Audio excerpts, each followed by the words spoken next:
Understanding cold fish, a dive into English idioms.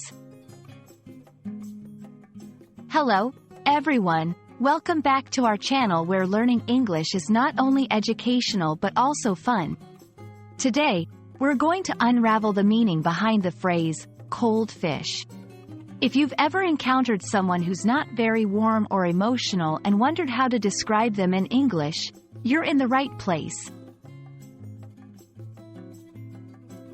The term, cold fish, is an idiom used to describe a person who is unemotional or detached.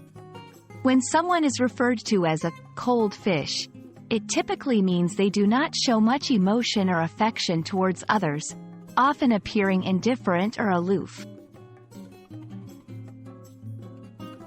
Let's take a quick look at the history behind this phrase.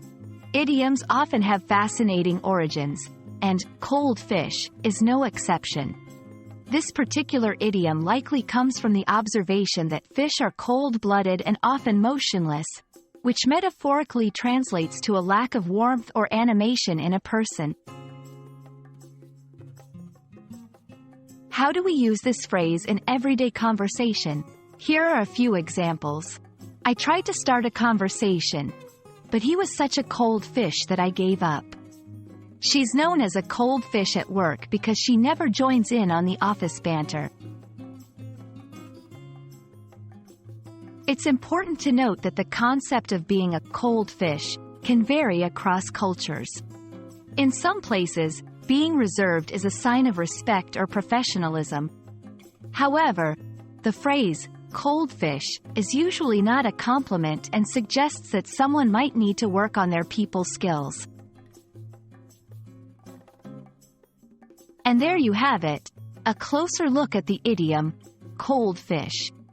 Remember, idioms are a great way to add flavor to your language, but they're often best used in informal settings. We hope this video has been informative and that you're now more confident in using this phrase. Keep practicing, and don't be a cold fish when it comes to learning English.